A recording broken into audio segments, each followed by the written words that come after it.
Hey everyone, and welcome back to the T26 channel where we talk about all things related to the US men's national team. And today is an exciting day because the roster for our November camp has just released.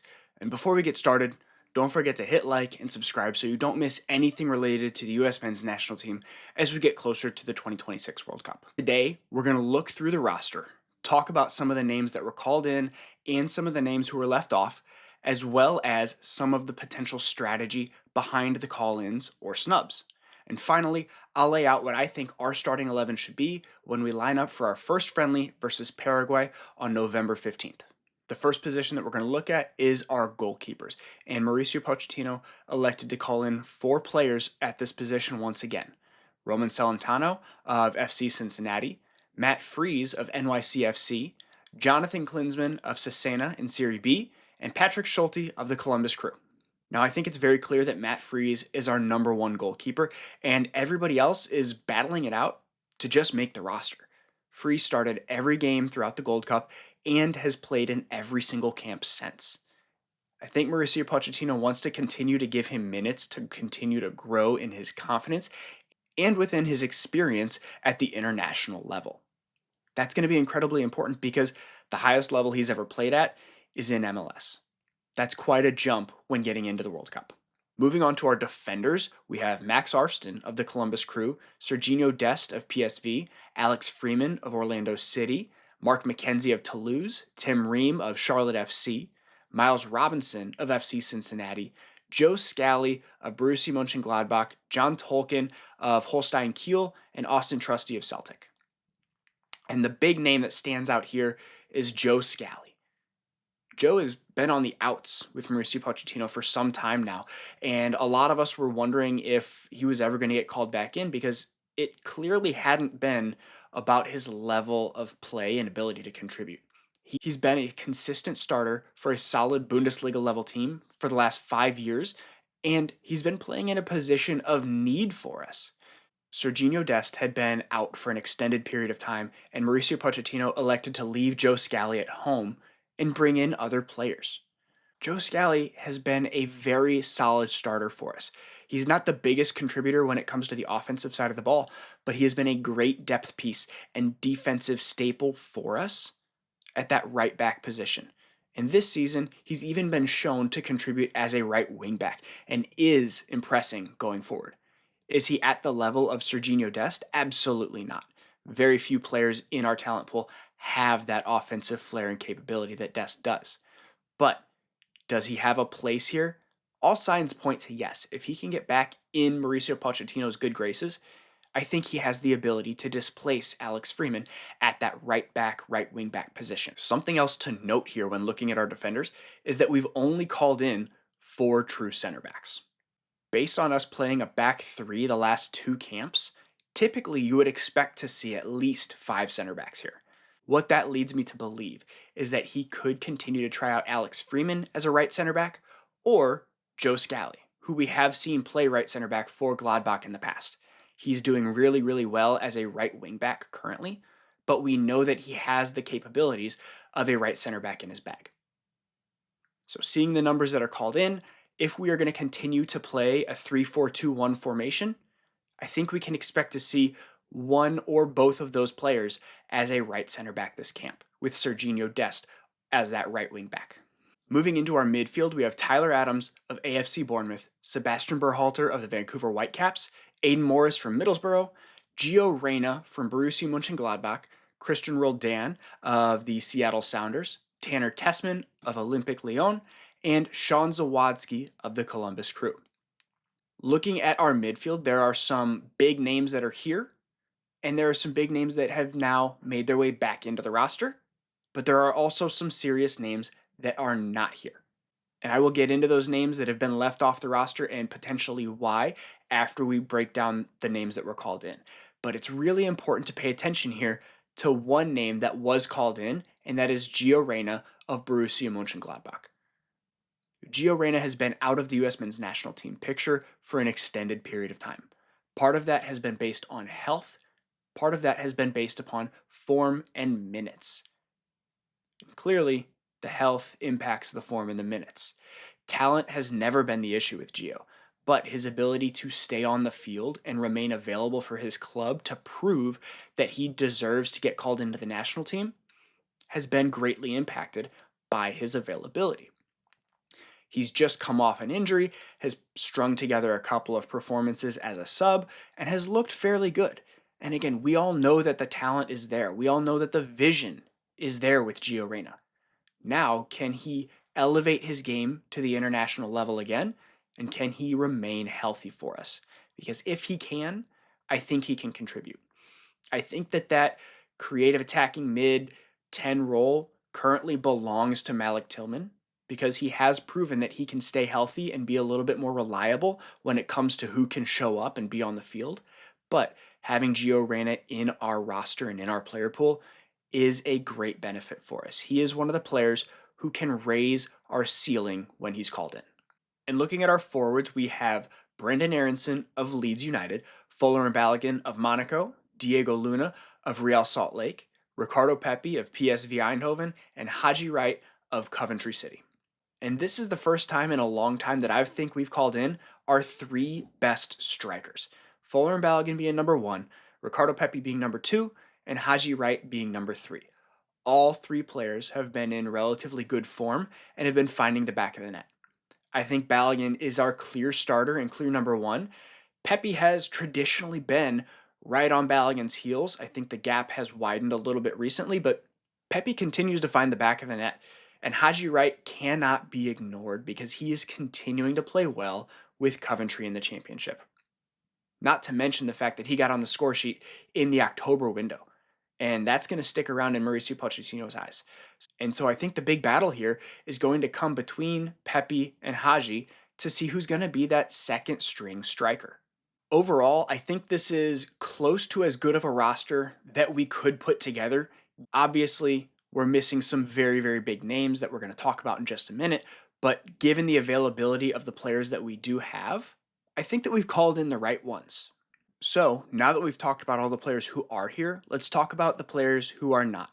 And there's a pretty significant list of players that are not on this list, and it's due to a couple of different reasons. Some of it is coaching decision, some of it is player maintenance, and some of it's strictly injury.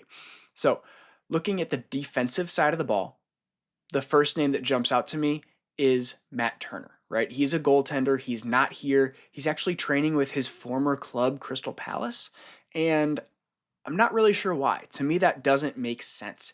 If he's available and Mauricio Pochettino wanted to call him in, I don't see why he wouldn't be training here. So that tells me that Pochettino did not call him in and isn't really valuing what Turner can bring to the table right now. Personally, I still think he belongs in our top 3 goalkeepers, even though the position does belong to Matt Freese. So I'm not sure what's going on behind the scenes. There could be something in the locker room, which I really wouldn't expect out of Matt Turner, but you never know. Greg Berhalter did leave Zach Steffen off of the 2022 World Cup roster to give Matt Turner the confidence. Is Mauricio Pochettino doing the same thing? You never know. On our back line, we are missing Chris Richards. He was left at Crystal Palace because he has experienced a little bit of an injury to his calf, and that discomfort has been actually put out in the media, and that their manager and their team was not really thrilled with how it was handled in the last camp. So again, while we are prioritizing his health, it would be nice to see him in here because he's continued to grow every single time we've seen him. I want Chris to be the absolute best player he can be in this camp, and I think that he's emerging as a leader for us. I'm not going to be upset if he would get the armband going forward, but you can't do that when you're not here. I'm okay prioritizing his health because we know what we have in him, but I want to see him in March. There should be no more prioritizing club after November. The second name on our back line that I think we're missing is Noah Kai Banks of Augsburg. And Banks, while he is just 18 years old, he started 4 or 5 games in a row for the Bundesliga side. And he's looked largely comfortable. Yes, he's had some ups and downs, but he's an 18-year-old playing in the Bundesliga. And he's a defender. They typically develop a little bit later. So he is well ahead of schedule in terms of his tactical development, and he seems to be physically capable as well playing in Germany. I'm not sure why Banks is not here, but I think that if we see one of our center backs fail to perform at a high level, not bringing him in is a mistake. And I would expect to see him in March if his form continues to trend upwards in the Bundesliga. Anthony Robinson of Fulham, and he is still fighting that knee injury that he had surgery on back in May. This is really starting to pile up. There's rumors that the knee injury and the surgery did not go well and it wasn't successful, and it's not just a bad rehab stint for him. So I'm not really sure what's going on here. Obviously, he's left off because they're trying to correct the problem back at his club and get him healthy, but this is our second to last camp before the World Cup. We need to see Jedi in with this team. Moving into our midfield, we're missing Johnny Cardoso, Yunus Musah, Malik Tillman, Weston McKennie, and Tim Weah. And I've got Weah listed here because he's actually played anywhere from a wide attacker to a wingback for us recently. So that's a good substantial chunk. Those are some key names for us. And I think that Johnny's been left off partially because of a footballing decision, but partially to prioritize his health. He missed the last camp because of an ankle injury, and he's only been back in training with Atletico Madrid for a week. So Mauricio Pochettino might be wanting to get him back into full fitness and let him regain form with his club.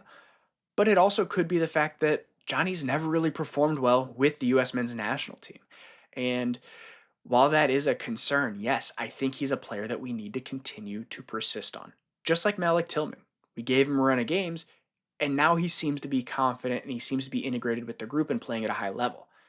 Johnny hasn't put it together yet, and I think that's the key. Yunus Musah has failed to look good for his club for roughly the past 18 months, and he's really struggling for minutes at Atalanta. I would not be surprised if he got recalled from his loan back to AC Milan and loaned out again in the spring. But based upon the minutes that he's getting with his club and how he's looked, there's really no justification to call him in. Yes, I think he has a higher potential than some of the guys in our midfield that were called in, but ultimately, if you're not playing, it's very, very difficult to get called into the national team. Moving on to Malik Tillman, this is strictly player maintenance injury related. Tillman suffered an injury with his club. He's been out the last week or so, and he is coming back. He actually made a substitute appearance in the midweek, but he's not 90 minutes fit yet. And the maintenance portion here is what is coming into play for Mauricio Pochettino. We need to have Malik Tillman healthy.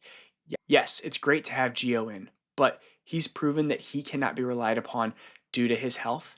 So we need to prioritize the health of Malik Tillman to have that creative attacking midfielder in our roster in the future. We would hate to have a long-term injury to both of them. Weston McKennie is not here, and Mauricio Pochettino said in his press conference that he is prioritizing Weston's club minutes right now as he is adjusting to a new manager at Juventus.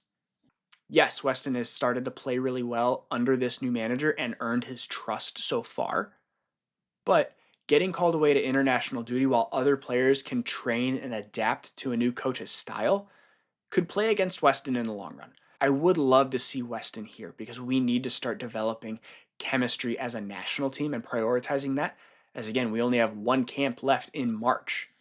But with Weston playing at Juventus, I think that his form is going to continue to be good and that he has enough chemistry with a lot of these guys that he will be able to adapt quickly. And that last name that I mentioned, Tim Weah, unfortunately, he's out injured. We've been hit by the injury bug quite a bit lately, and it doesn't seem to be letting up.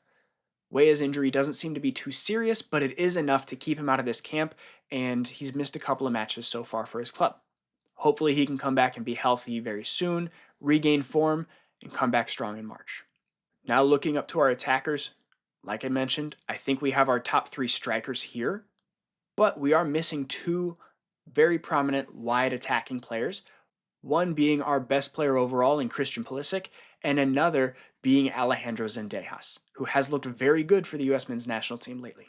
Pulisic suffered an injury in the October window and missed a couple of weeks with Milan. He's expected to be back playing this weekend. However, everybody is prioritizing his health for the long term. I wouldn't expect to see 90 minutes on the field this weekend, and he'll be able to rest up, rehab a little bit more over the international window, and finish the first half of the season very strong for Milan. Zendejas is in a similar situation. He suffered an injury. He's not ready to come into camp. And again, he is emerging as one of our wide attacking player depth pieces. I want to prioritize his health. If he can't truly go, I don't think we call him in. All right, guys, that's everything I've got for you today. That is the U.S. Men's National Team November roster breakdown.